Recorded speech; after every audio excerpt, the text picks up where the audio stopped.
Hello friends, एक बार फिर से स्वागत आप सभी के द उमंग प्लेटफॉर्म पर। आज हम आप लोगों के लिए कुछ इंपॉर्टेंट क्वेश्चन लेकर के आए हैं। चलिए शुरू करते हैं। आपका पहला क्वेश्चन ये बोल रहा है, ठीक है, ये आपको हर एग्जाम में आपका टैली करते रहता है ये सारा क्वेश्चन। चलिए शुरू करते हैं। तो पहला क्वेश्चन ये बोल रहा है कि नौजवान सभा का गठन किसके द्वारा किया गया था, यानी किसने किया था।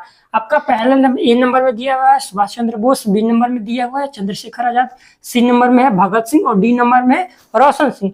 हम आपको बता दें कि जो नौजवान सभा था इसका गठन भगत सिंह के द्वारा किया गया था। ठीक है, किसके द्वारा किया गया था? भगत सिंह के द्वारा किया गया था। और यह कब किया गया था आपका? तो ये आपका 1926 में किया गया था। कब किया गया था आपका? 1926 में किया गया था भगत सिंह के द्वारा। ठीक है, तो ऑप्शन नंबर इसका सी सही हो जाएगा। उसके बाद दूसरे नंबर क्वेश्चन देखते हैं। दिया है क्या कि राष्ट्रीय महिला दिवस कब मनाया जाता है। यहाँ पे ध्यान दीजिएगा, ठीक है, क्या देना है? ध्यान देना है बढ़िया से। यहाँ से राष्ट्रीय महिला दिवस पूछ रहा है, ठीक है, इसको ध्यान दीजिए। यहाँ पे राष्ट्रीय पूछ रहा है, न कि अंतरराष्ट्रीय महिला दिवस पूछ रहा है। अगर अंतरराष्ट्रीय महिला दिवस आपसे पूछता तो ये आपका 8 मार्च का हो जाता। ठीक है, कब हो जाता? 8 मार्च हो जाता। लेकिन ये आपका राष्ट्रीय महिला दिवस पूछ रहा है, तो राष्ट्रीय महिला दिवस आपका कब मनाया जाता है? एन नंबर में 8 मार्च, बी नंबर में 14 फरवरी, सी नंबर में 13 फरवरी और डी नंबर में 5 दिसंबर। तो आपका राष्ट्रीय महिला दिवस आपका 13 फरवरी को मनाया जाता है। कब मनाया जाता है? 13 फरवरी को मनाया जाता है। और क्यों मनाया जाता है 13 फरवरी को? तो आपका 13 फरवरी को सरोजिनी नायडू का जन्म हुआ था, यानी कि उनके जन्म के उपलक्ष्य में 13 फरवरी को मनाया जाता है। उनका जन्म आपका 13 फरवरी 1879 को कहाँ हुआ था? हैदराबाद में हुआ था। ठीक है, आपको हैदराबाद में हुआ था इनका जन्म। उनके जन्म के उपलक्ष्य में 13 फरवरी को राष्ट्रीय महिला दिवस मनाया जाता है और अंतर्राष्ट्रीय महिला दिवस आपका 8 मार्च को मनाया जाता है। ये ध्यान दीजिएगा। इसका सही उत्तर ऑप्शन नंबर सी हो जाएगा। उसके बाद तीसरा क्वेश्चन पूछता है कि राज्यसभा का कार्यकाल कितने दिनों का होता है। ध्यान दीजिएगा, यहाँ पे राज्यसभा सदस्य नहीं पूछ रहा है। अगर आपसे राज्यसभा सदस्य पूछता तो आपका 6 वर्ष हो जाता। लेकिन यहाँ पे क्या किया हुआ है कि राज्यसभा का कार्यकाल पूछ रहा है। राज्यसभा का कार्यकाल ऑप्शन नंबर में ए में है 6 वर्ष, बी में है 5 वर्ष, सी में है 4 वर्ष और डी नंबर में नन ऑफ दीज। तो आपका हो जाएगा राज्यसभा का कार्यकाल कोई निश्चित नहीं होता, ये अनिश्चित काल के लिए चलते रहता है। इसलिए इसका सही उत्तर ऑप्शन नंबर डी हो जाएगा, यानी कि नन ऑफ दीज। अगर सदस्य के बारे में पूछा जाएगा तो सदस्यों का कार्यकाल आपका 6 वर्ष को होता है, लेकिन राज्यसभा का कोई निश्चित काल नहीं होता है।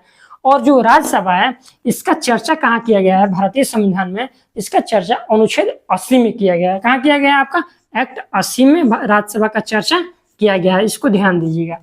तो इसका सही उत्तर ऑप्शन नंबर डी हो जाएगा। उसके बाद 4 नंबर में आ जाता है संवाद कुमैदी के संस्थापक कौन थे। ठीक है, संवाद कुमैदी पत्रिका है, इसका संस्थापक कौन थे? एक ऐसे पत्रिका जो ये बांग्ला भाषा में लिखा गया है। किस भाषा में लिखा गया है? आपका बांग्ला भाषा में लिखा गया है। तो ऑप्शन नंबर ए में है विद्यासागर, बी में है राजा राम मोहन राय, सी नंबर में है रविन्द्रनाथ टैगोर और डी नंबर में आपका शिशिर कुमार घोष। तो इसका सही उत्तर हो जाएगा ऑप्शन नंबर बी, राजा राम मोहन राय के द्वारा संवाद कुमैदी का रचना बांग्ला भाषा में किया गया है। ध्यान दीजिएगा। ठीक है, उसका तो ऑप्शन नंबर क्वेश्चन नंबर 5 में हो जाता है कॉफी बोर्ड का मुख्यालय कहाँ है। ठीक है, कॉफी बोर्ड का मुख्यालय कहाँ है? ऑप्शन नंबर ए में है कोट्टम, बी में है आपका तेजपुर, सी नंबर में है बेंगलुरु और डी नंबर में आपका तेलंगाना। तो आपको बता दें कि जो ये कॉफी बोर्ड है, कॉफी बोर्ड का आपका मुख्यालय कहाँ है? तो आपका बेंगलुरु में पड़ता है। कहाँ पड़ता है? कर्नाटक में पड़ता है, बेंगलुरु में पड़ता है। तो ऑप्शन नंबर इसका सी सही हो जाएगा। ध्यान दीजिएगा। उसका 6 नंबर में आ जाता है केंचुआ का पालन किया जाता है, यानी कि केंचुआ का पालन जो करता है उसे क्या बोला जाता है। ठीक है, ए नंबर में आपका मोरी कल्चर, बी नंबर में वर्मी कल्चर, सी नंबर में सेरी कल्चर और डी नंबर में आर्वरी कल्चर। जो केंचुआ का जो पालन किया जाता है उसको आपका बोला जाता है वर्मी कल्चर। ध्यान दीजिए, क्या बोला जाता है आपका? Vermi culture. तो ऑप्शन नंबर बी इसका सही उत्तर हो जाएगा। फिर उसके बाद आ जाता है क्वेश्चन नंबर 7 में आ जाता है पारादीप जो बंदरगाह है किस राज्य में स्थित है। ध्यान दीजिए, पारादीप जो बंदरगाह है जहां से ये जहाजी बेड़ा है, जहां पे सामान आयात और निर्यात किया जाता है। ठीक है, यानी मालों को एक देश से दूसरे देशों में और दूसरे देश से अपने देशों में लाया जाता है। तो आपका पारादीप बंदरगाह जो है आपका किस राज्य में पड़ता है? ए नंबर में है पश्चिम बंगाल, बी नंबर में ओडिशा, सी नंबर में आंध्र प्रदेश और डी नंबर में आपका गोवा। तो आपका जो पारादीप बंदरगाह है ये आपका ओडिशा में पड़ता है। किस राज्य में पड़ता है आपका भैया? ओडिशा राज्य में पड़ता है। और आपसे पूछा जाए कि जो मार्मू गोवा जो बंदरगाह है वो किस राज्य में पड़ता है? तो आपका गोवा में पड़ता है। ठीक है, कौन सा आपका? मार्मू गोवा जो बंदरगाह है वो आपका गोवा में पड़ता है, लेकिन पारादीप जो है वो आपका उड़ीसा में पड़ता है।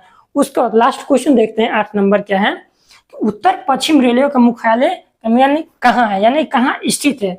सबसे पहले हम आपको बता दें कि यहाँ पे एक छोटा सा पहले मैप बना लीजिए ईस्ट वेस्ट का, ठीक है। ईस्ट ये हो जाएगा, वेस्ट ये हो जाएगा, नॉर्थ हो जाएगा, ये साउथ हो जाएगा। जो पूछ रहा है क्या उत्तर पश्चिम का रेलवे का मुख्यालय क्या है, सबसे पहले बता दें कि पूरे भारत में आपका रेलवे जोन यानी मुख्यालय 18 है। कितने हैं आपका भैया, वो टोटल रेलवे जोन कितने हैं आपका, टोटल रेलवे जोन आपका है 18, ठीक। पहले आपका 17 हुआ करता था, ठीक है, पहले आपका 17 हुआ करता था, लेकिन 2019 में इसको एक और यानी कि जोड़ दिया जाएगा, टोटल अभी 18 है। अब पूछ क्या रहा है आपसे, उत्तर पश्चिम रेलवे का मुख्यालय, यानी कि आपका ये उत्तर हो जाएगा ये और पश्चिम ये हो जाएगा, तो उत्तर पश्चिम इसके बीच वाला ये पूछ रहा है, ठीक है।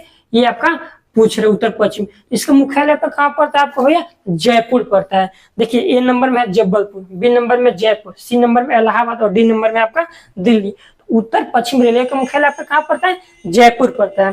अगर आपसे पूछा कि जबलपुर किस रेलवे का मुख्यालय है, तो ध्यान दीजिएगा